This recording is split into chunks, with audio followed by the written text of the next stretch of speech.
We are at Leaders Lead the Podcast and also the X Factor Safety Podcast and X Factor FM here at the awesome event, Battle of the Aces, Reunite the Fight. We have with us the one, the only, Mr. Scott Gallo. How are you, Mr. Scott? Doing all right? Man, I'm doing great. It's a great day here in Virginia. Got great weather. Got a great crowd out here. It's like 90% veteran, 10% civilian. So, that just goes to show, man, them veterans hear that battle cry, that war cry, and they come running. Scott, yeah, man, I wanted to ask you, what made you do this, man? When I was in Fallujah in 04, 05, I had a rough go-round, and, I lost a lot of dudes out there on the battlefield, a lot of my brothers, and, when we had the crash on the 26th of January in 2005, and thankfully, I was sent home right before the crash, not too far before that, a couple weeks before that, so I wasn't there for it, but if I would have been, I know which bird I would have been on, but there was the rest of my squad that went down and died. We finished the attack on Fallujah. They went up to do some security over in the northern border of Iraq for the first actual election, and the last bird up there was the rest of my guys, and they went down. So 31 lost that day, 26 from Charlie Company, 1-3, and 14 of them were out of 2nd Platoon, and 9 of those guys were mine. So I dealt with a lot of survivor's guilt, and kind of like Aubrey, kept to myself, didn't really talk, didn't really say much. 2016, I was a recipient from another veteran organization to go on a hunt, and I went on this hunt, got to connect with some other war dogs, and it kind of inspired me. I was like, man, it really did me a lot of justice for my soul. Yeah. And I said, if there's one thing I do, I got to give this to as many veterans that are struggling like me.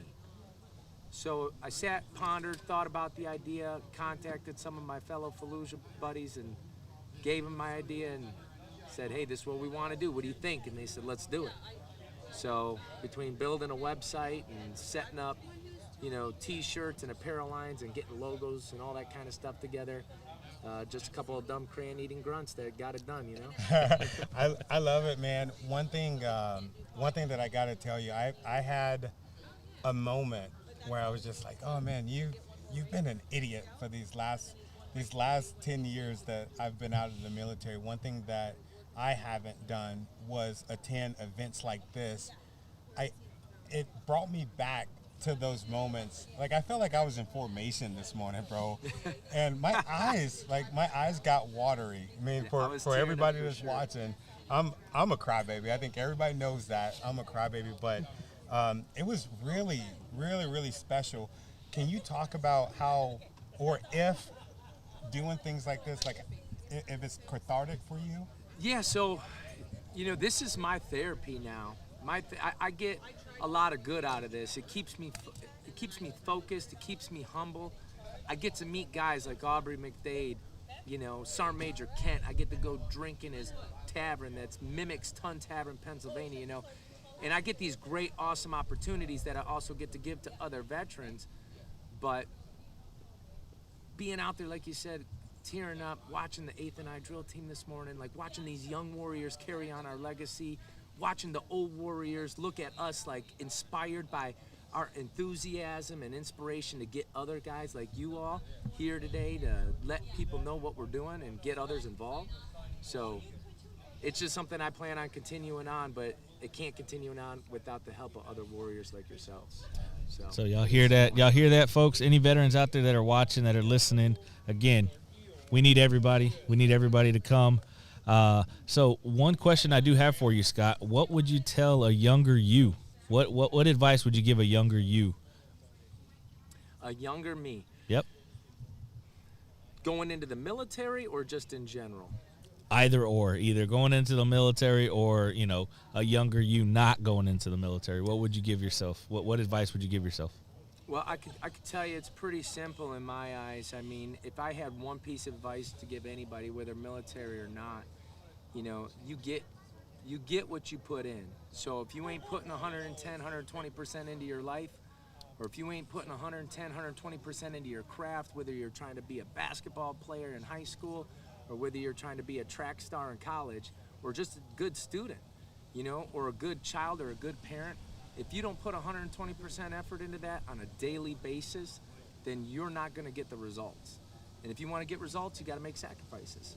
We all made sacrifices in the military, and that's kind of what made us who we are, is we understand what sacrifice really is and what it means. Yeah. And at the same time, it gives us the ability to really appreciate what we have here in America, and that's our freedom. Oh, I love it. Hoorah. If you had to do it again, Scott, would you do it again? Join the Marines? I'd go right now. Shoot, I'd go right now. I train to stay ready. You know, I mean, you never know what times may come and what times may call. And I'm just an old beat up man now, but I say, hey, you know what? I got one more deployment left in me. Might only be one. Say that. I knew you were going to say that. It only might be one, but you know, I got one left in me. I tell my wife all the time, you know, I was in the Navy. I didn't get the opportunity to go to the Marines, but I was in the Navy. I was on a submarine. And I told her if they were to call me back any time and say, hey, I need you to come drive that submarine, I would be there in a heartbeat. You know, again, I have daughters, I have kids. You know, you have a new baby that's here to the world. So again, he's on you know, the podcast with us exactly, right now. he's on the podcast with us. You know, again, becoming famous. That's right. But again, I would do it in a heartbeat, just because of the value, the camaraderie, the leadership that I would be able to bring, and not only that, be able to critique, hone in, and help those that are coming up, new sailors, new veterans that'll end up being in the service. So that's just me. There's a lot of people that I talk to, especially like in high schools. They're like, with everything that's going on in the world right now, why would I want to join the military? Why would I want to do that? What do you guys think about that? Well, if I look at it, I think our generations below us are getting raised a little differently. And I think the media is very skewed. It points people in directions really that aren't actually reality. They tell only part of the story. And if we think back, like I tell these people that I speak with on a daily basis a lot, is just, if I think back to the time when it was like 2006, 2007, and everything was about the war in Iraq, the war in Afghanistan, and they only told this much of the story, you know, just a small portion for the people listening at home, like a 10th of the story, maybe a 20th of the story. And I mean, my cousin Kai agrees with me right now, or my son Kai agrees with me right now. He's trying to get on the podcast. I love it. But the media is very skewed. It tells one side of the story, and CNN tells one side, Fox News tells the other. And I tell you, don't believe any of it. I tell you, go out and get your own damn opinion. Go out and live some life, travel, join the military if that's what you want to do. If you really feel the need to fight for freedom like I did when I joined, I didn't know what I was getting myself into, but all I knew is I was like, you know, I'm not going to make it to the NFL, so Division II college ball is probably not the place for me. Yeah. I think I'm going to take my talents to the United States Marine Corps.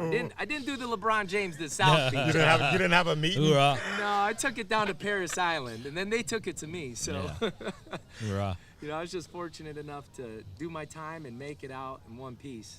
But, so you went to Hollywood Marine? No. Yeah. No, not this time. Yeah. Nice. I was, man. I was. Hollywood Marine, we got to get you up here next, we got some talent coming up next. RTF, old Ken Humphrey, enlisted guy, was an officer of mine, really good dude. And actually, when I went to I&I duty, it was kind of cake duty. And there was only one guy that could keep up with me, and it was the 40-year-old major. Ooh. Now 50-year-old colonel getting ready to retire. We're talking about PT, right? Yeah, we're talking about PT, all right. Wow. Yeah, I used to go out and run that base every day to soothe my soul. So I used to get up and run 9.5 miles every day around this base to soothe my soul. And then I'd go swim laps at lunch and work out in the evening. These guys thought I was crazy, but that was the only thing I could do to get all the aggression and the anger out of my mind.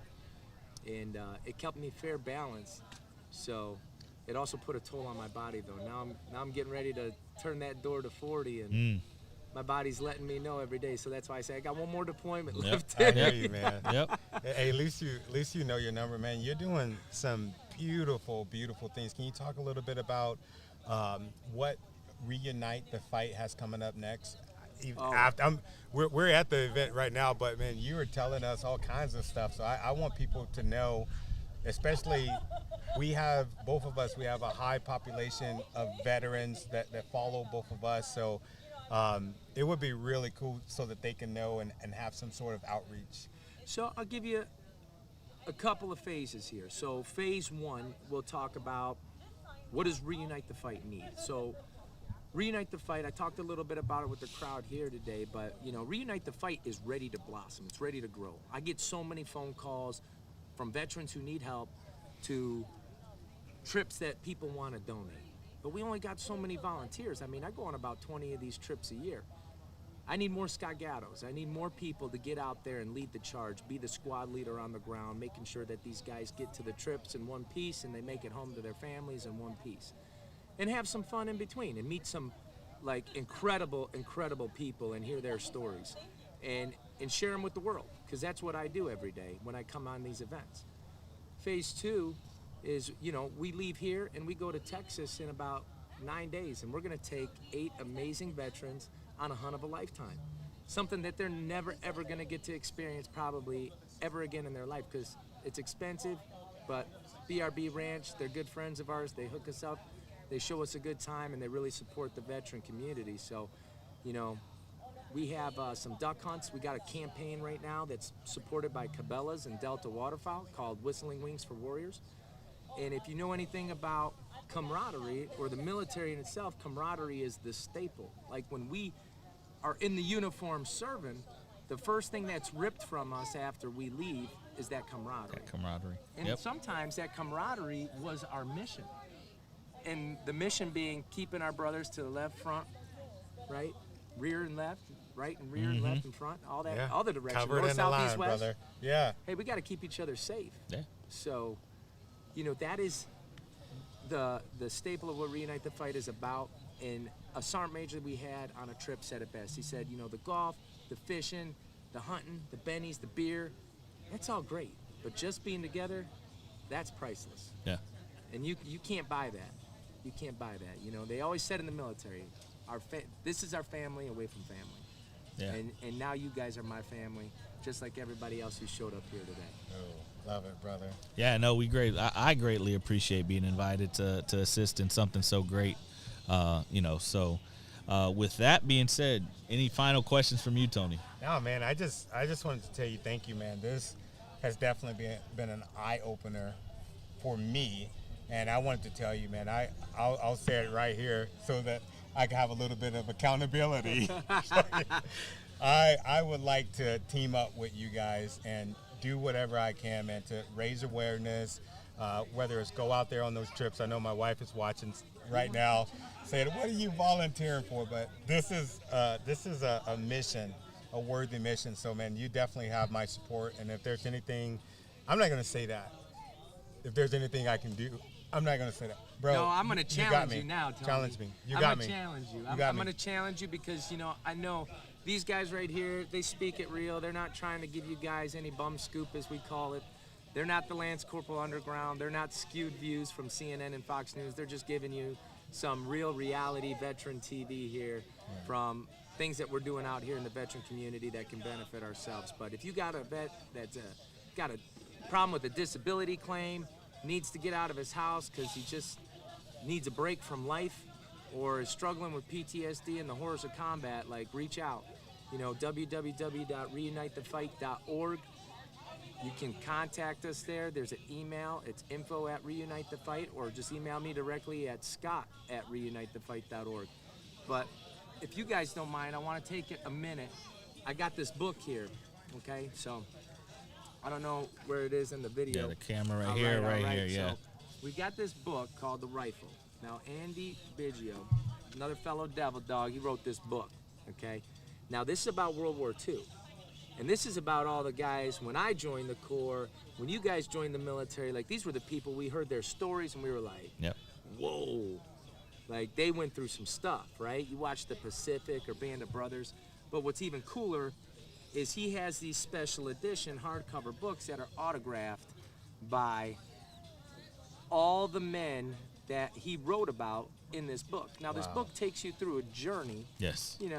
from Medal of Honor, recipients like Hershey Woody Williams, who's still alive, who autographed this book. Like, hey, I'm a sports fan, but there's not a Brett Favre or a LeBron James or anybody that could replace this kind of material in my life, because these are my true heroes. Those guys out there, they're making millions, and they're great at what they do, and I love them too.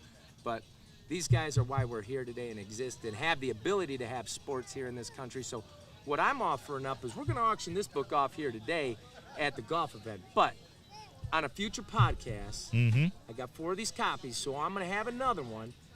We're going to set up a podcast. They're going to pump it out, let you guys know. But we're going to auction one of these books off live on a podcast while we talk about the book, while we talk about Reunite the Fight, and while we talk about everything that they're doing here in the podcast. And we're going to raise some money and awareness to support some veterans. Nice. Well, no, we greatly appreciate you, Scott. Again, everything that you're doing is awesome. The event that you have going on here, again, I can't thank you enough for being honored to be here.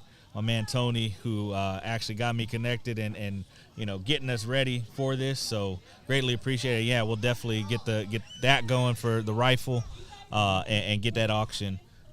You got anything, Tony? That's it, man. It's been a pleasure. Thank you. Hopefully we can have you come back. Yeah, definitely appreciate it. Stop by again, Scott, if you got some time. I know you got to mingle and talk to people and shake hands and kiss the baby. That's right. I gotta kiss that baby. Hey, look, thank you from the bottom of my heart, guys. It's been great, and I'll be back soon. We'll talk some more. We'll get some other guys out here, because I can ramble on all day about what I do, but there's so many veterans here. We should get some of them 8th and I drill team up here for a shout out, man. These guys eat spinach and steroids. That's all they eat down there. Look at them, dude.